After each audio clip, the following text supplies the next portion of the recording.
नमस्कार सब लोगों को। चलिए आप सब आज भागीदारी संकल्प मोर्चा द्वारा जो केंद्र सरकार और प्रदेश सरकार की जन विरोधी नीतियों के कारण जो आज हम लोगों ने धरना दिया है, उसको हम लोगों को अनवरत 7 दिन तक जारी रखना है। आज 1 जून है, 2 को, 3 को, 4, 5वीं, 6वीं, 7वीं। और इस धरना के माध्यम से हमें एक ही चीज़ सरकार तक पहुंचानी है कि जो हमारे पिछड़े, दलित, अल्पसंख्यक समाज के लोग हैं, जिनका उत्पीड़न वैसे भी हमेशा बड़े पैमाने पर होता है, लेकिन जब से लॉकडाउन हुआ है, इन 2.5 महीनों से बड़े पैमाने पर पिछड़ों और दलितों और अल्पसंख्यकों के ऊपर अन्याय अत्याचार हो रहा है। कल मैं जब आप लोगों से लाइव हुआ तब भी मैंने गोरखपुर की घटना का जिक्र किया जो गीडा थाने की है, जो गोरखपुर में हमारे निषाद भाइयों की हत्या हुई, उसकी मैंने चर्चा किया। फैजाबाद में हमारे लोगों की हत्या हुई, देवीपाटन मंडल में गोंडा में हुई, संत कबीर नगर में घटना हुई। बुंदेलखंड का एरिया ले लें तो बुंदेलखंड में, झांसी में, जालौन में, महोबा में, अगर हम इलाहाबाद मंडल की तरफ जाएं तो कौशाम्बी में एक हमारे आदमी की हत्या हो गई। इलाहाबाद में एक हमारे निषाद समाज के साथी थे, उसकी हत्या हो गई। कानपुर मंडल की तरफ जाएं तो कानपुर में, कन्नौज में, फर्रुखाबाद में, तीनों ज़िलों में हमारे लोगों के साथ जुल्म ज्यादती हुई। और उन लोगों ने किया जो अपने आप को सत्ता का बहुत करीबी मानते हैं, जिन लोगों को हम लोगों ने वोट दे कर के सत्ता पर पहुंचाया, वो लोग लॉकडाउन का फ़ायदा उठा करके हमारे लोगों पर जुल्म ज्यादती कर रहे हैं, हमारी बहन बेटियों के साथ छेड़खानी कर रहे हैं। और जब हम कानूनी कार्रवाई के लिए पुलिस के पास जाते हैं तो पुलिस जो उचित कार्रवाई है वो राजनीतिक दबाव के कारण नहीं कर पाती है। हमारे भंते जी हैं फर्रुखाबाद संकिसा में, उनके बाउंड्री तोड़ी गई, उनके यहाँ गोली चलाई गई, उनको मारा पीटा गया, उनको जान से मारने की धमकी दी गई। चाहे हमारे मुजफ्फरनगर में जो हमारे कश्यप समाज के साथी हैं, उनके परिवार में घटना हुई, सहारनपुर में घटना हुई, शामली में घटना हुई, अलीगढ़ में घटना हुई, और पीलीभीत में और शाहजहाँपुर में भी घटनाएं हुई। हमारे एक साथी लखीमपुर में जिलाध्यक्ष हैं, उनके फादर इन-लॉ को मार दिया गया। उन्नाव में हमारे आदमी को मारा गया, जौनपुर में मारा गया, चंदौली में हमारे जो एक यादव समाज के साथी हैं उनकी हत्या कर दी गई, भदोही और मिर्ज़ापुर में भी हुआ। और कल या परसों सोनभद्र में भी एक हमारे जो हमारा एक जिम्मेदार साथी था, उसकी हत्या कर दी गई। प्रदेश में कोई ऐसा ज़िला बाकी नहीं है जहां हमारे लोगों के साथ अन्याय अत्याचार नहीं हो रहा। जिनको हम पिछड़े कहते हैं, दलित कहते हैं, अल्पसंख्यक कहते हैं, चुन चुन को उनके निशाना बनाया जा रहा है और पुलिस कोई कार्रवाई नहीं करती। तो इस धरना के माध्यम से हम सरकार का ध्यान आकृष्ट कराना चाहते हैं। ये धरना खाली विरोध नहीं है, ये धरना के माध्यम से हम सरकार का ध्यान आकृष्ट कराना चाहते हैं कि ये जो घटनाएं हो रही हैं, आप इनको रोकें और जो हुई हैं उन पे विधिक कार्रवाई करें, उनको न्याय मिले। इसी तरह हमारे जो 2.5 महीने से जो हमारे मज़दूर भाई हैं, हमारे अपने हैं, मैं रोज़ बोलता हूं कि अगर हम में से हर आदमी अगर ये देखे तो हर किसी का रिश्तेदार फंसा हुआ है। वो मज़दूर कोई और नहीं है, वो हमारा अपना है, हमारे रिश्ते नातों में है, हमारे गाँव, वही पिछड़ा है, वही दलित है, वही अल्पसंख्यक समाज के लोग हैं जो इस लॉकडाउन की वजह से उन्हें भारी करना पड़ा। आज जो सरकारें ट्रेनें चला रही है, बस शुरू कर रही है, जब बड़े पैमाने पर ये बीमारी जिसको के लिए ये लॉकडाउन हुआ था वो बड़े पैमाने पर फैला है, और जब 100-200 केस थे तब हमने सब कुछ बंद कर दिया। वो बेचारे को, गरीब को, मजदूर को हमने जीते जी मार दिया। आपने देखा सड़कों में वो कैसे चल रहे हैं, आज भी चल रहे हैं। 2-2 महीने से काम नहीं मिला, खाना नहीं मिला, मकान मालिक ने उन्हें घर से निकाला, बिजली काटा, क्या क्या उन्हें दिक्कत और परेशानियों का सामना करना पड़ा। कितने बच्चे रास्ते में मर गए, किस तरह पैरों में चप्पल नहीं, किस तरह से जूते नहीं, छाले पड़ गए उनके चलते चलते। एक्सीडेंट में चाहे औरैया हो, चाहे औरंगाबाद हो, चाहे मुजफ्फरनगर हो, मध्य प्रदेश हो, महोबा हो, चाहे बिहार हो, चाहे आपका चंदौली हो, प्रतिदिन हमारे मजदूर भाइयों की जानें गई।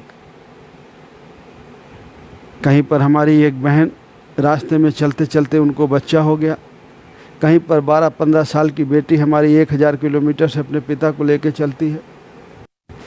कहीं पर आप जो देखे होंगे जो वो कांवर बनाते हैं, ऐसी कांवर बना करके लोग अपने परिवार को लेकर के चले, रिक्शे में चले, ठेले में चले, ट्रकों में जहाँ सांस लेने की जगह नहीं उनमें भर के चुपचाप आए। पैसे नहीं थे तो गरीब से गरीब आदमी के पत्नी के पास, महिला के पास, हमारी बहन के पास 1000, 2000, 5000 का ज़रूर कोई छोटा मोटा जेवर होता है, उसको बेच करके वो बेचारी भाड़ा दे करके आई। अगर ये बसें और ट्रेनें हम उसी समय चला देते, सरकार के पास इतने संसाधन थे और ये चल जाते तो मज़दूर भाई अपने घरों में पहुंच जाते। ये बीमारी थी, सरकार ने ये फैसला लिया, हमें इसमें कुछ नहीं कहना है, लेकिन जो मज़दूर भाइयों के साथ परेशानी हुई ये हमारी सरकार की लापरवाही के कारण परेशानी हुई, और उन्होंने आज तक उनकी पीड़ा और तकलीफ़ के बारे में नहीं सोचा।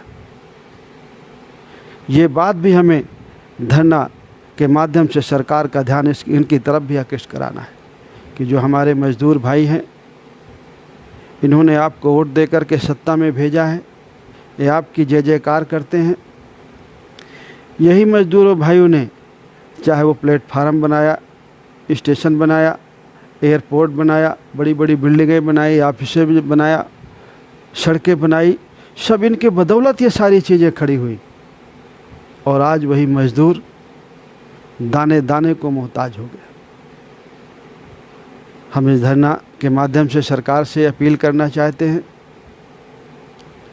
कि जो हमारे मज़दूर भाई हैं, कम से कम उनके खाते में एक मुश्त 15,000 आप डालिए तो कम से कम वो अपनी आवश्यकताओं की चीज़ें ले सके, और उनको प्रति महीने 7,500 रुपया देने का काम करिए। जिनके पास कारोबार और रोज़गार कोई नहीं है, जो गरीब है, मजलूम,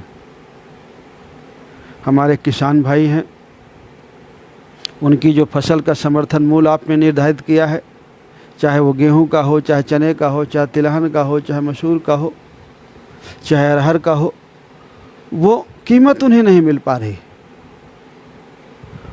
और वो जो कीमत जो आपने निर्धारित की है, जो आपके क्रय केंद्र हैं, वो क्रय केंद्र उस समर्थन मूल्य में आपके नहीं खरीद रहे, बिचौलिए खरीदते हैं, और बिचौलिए खरीद के फिर समर्थन मूल्य में वो क्रय केंद्र को आपको दे देते हैं।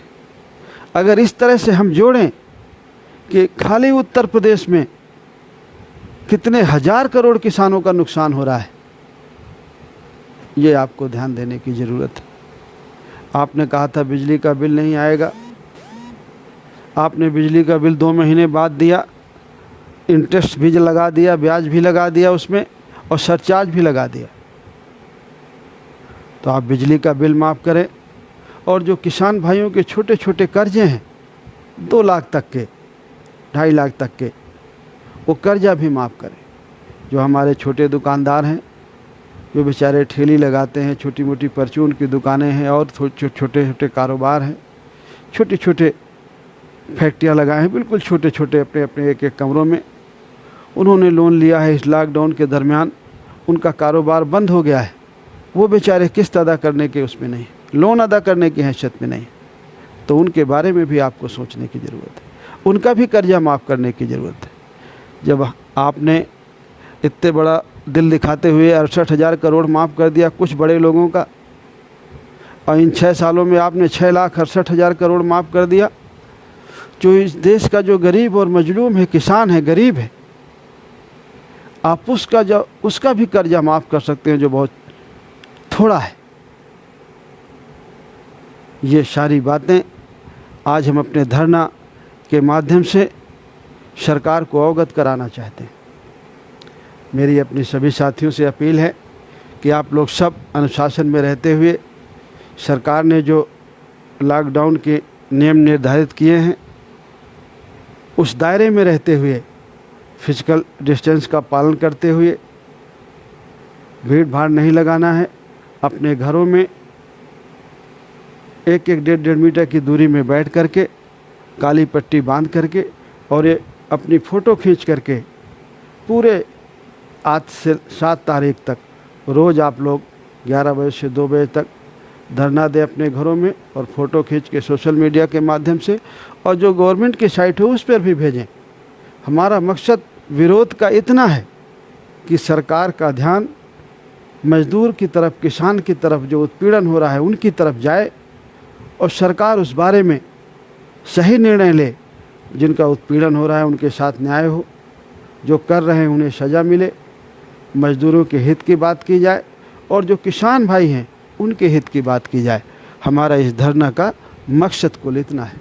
इसलिए आपको संयम में रहते हुए, जो सरकार की गाइडलाइन है उसका पालन करते हुए, अपने घरों में काली पट्टी बांध करके बैठें अपने परिवार में, और इन विचारों से अपने लोगों को अवगत कराएं और अपने मिलने वालों को अवगत कराएं फ़ोन के माध्यम से, ताकि हमारे लोग जागरूक हों, और समझ करके जब लोग जागरूक होंगे, लोग ऐसी मांगे करेंगी, तो सरकार का ध्यान भी उस तरफ जाएगा, और सरकार जनभावनाओं को अनदेखा नहीं करती है। मुझे पूरा भरोसा है कि सरकार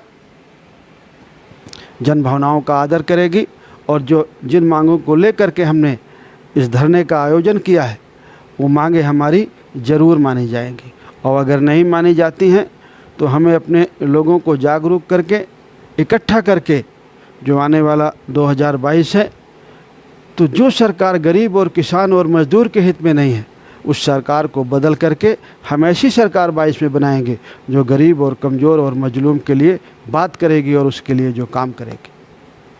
आप लोग इतने सारे लोग जुड़े, मुझे पूरा भरोसा है कि आप लोग अपने घरों में धरने में बैठे होंगे।